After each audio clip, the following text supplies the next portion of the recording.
আসসালামু আলাইকুম প্রিয় দর্শক এবং শ্রোতা। বাংলাদেশে সাম্প্রতিক মানবাধিকার লঙ্ঘন ইস্যুতে যা বলল যুক্তরাষ্ট্র।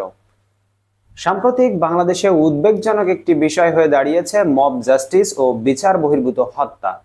ক্রমবর্ধমান উচ্ছৃঙ্খলতা একদিকে যেমন প্রশ্নবিদ্ধ করছে দেশের আইন শৃঙ্খলা পরিস্থিতিকে, তেমনি অন্যদিকে অস্বস্তি বাড়াচ্ছে গণঅভ্যুত্থানের প্রেক্ষাপটে ক্ষমতায় আসা নতুন অন্তর্বর্তী সরকারের।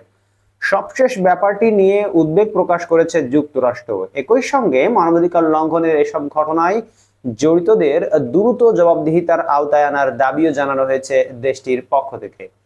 স্থানীয় সময় সোমবার 7 অক্টোবর মার্কিন পররাষ্ট্র দপ্তরের নিয়মিত ব্রিফিংয়ে বাংলাদেশের সাম্প্রতিক মানবাধিকার লঙ্ঘন ইস্যুতে কথা বলেন মুখপাত্র ম্যাথিউ মিলার। তিনি বলেন, বাংলাদেশে মানবাধিকার সুরক্ষিত দেখতে চায় যুক্তরাষ্ট্র, আর চূড়ান্তভাবে গত কয়েক মাসে যারা বাংলাদেশি জনগণের মানবাধিকার লঙ্ঘনের জন্য দায়ী তাদের জবাবদিহিতার আওতায় আনতে হবে। ব্রিফিংয়ে মার্কিন পররাষ্ট্র দপ্তরের মুখপাত্রকে প্রশ্ন করা হয়, বাংলাদেশে এখন দুর্গাপূজার সময় নিরাপত্তা নিয়ে বিভিন্ন উদ্বেগের মধ্যে দেশটির হিন্দু সম্প্রদায় তাদের সবচেয়ে বড় উৎসব দুর্গাপূজা উদযাপনের প্রস্তুতি নিচ্ছে। অন্যদিকে হিন্দু সম্প্রদায় যাতে শান্তিপূর্ণভাবে ধর্মীয় অনুষ্ঠান পালন করতে পারে তা নিশ্চিত করার জন্য বাংলাদেশ সরকারের কাছে বার্তা দিয়েছে প্রতিবেশী ভারত। এই পরিস্থিতিতে মার্কিন সরকার কি সংখ্যালঘুদের জীবন রক্ষায় বাংলাদেশি কর্তৃপক্ষের সঙ্গে যোগাযোগ করেছে?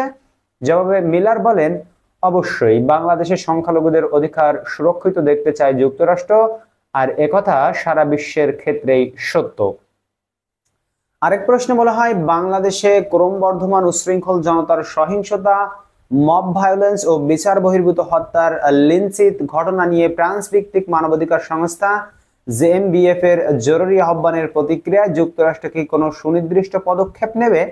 এছাড়া নিরপরাধ ব্যক্তিদের বিরুদ্ধে করা মামলার সংখ্যা নিয়ে ক্রমবর্ধমান উদ্বেগের আলোকে বাংলাদেশে মানবাধিকার লঙ্ঘনের ব্যাপারে জবাবদিহি কিভাবে নিশ্চিত করবে যুক্তরাষ্ট্র? মার্কিন সরকার এই মুহূর্তে বাংলাদেশে মানবাধিকার সুরক্ষাকে কিভাবে দেখছে? জবাবে ম্যাথিউ মিলার জানান, প্রশ্নকারীর উল্লেখ করা এসব বিষয় নিয়ে তিনি কথা বলতে পারেন না।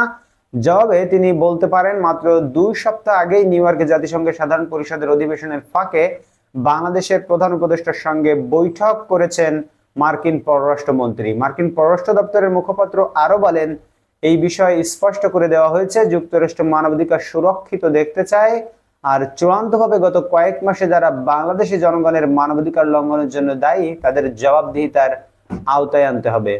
প্রিয় দর্শক এবং শ্রোতা, আপনারা সকলেই শুনলেন যে যুক্তরাষ্ট্র কি বলল বাংলাদেশের মানবাধিকার লঙ্ঘন ইস্যুতে। প্রিয় দর্শক এবং শ্রোতা, আমাদের ইউটিউব চ্যানেলটিকে সাবস্ক্রাইব করে রাখুন পরবর্তী আপডেট পাওয়ার জন্য। ইনশাআল্লাহ দেখা হবে পরবর্তী ভিডিওতে অন্য কোনো খবর নিয়ে। সেই পর্যন্ত সকলে আল্লাহর মতো ভালো থাকবেন। এখন বিদায় নিচ্ছি।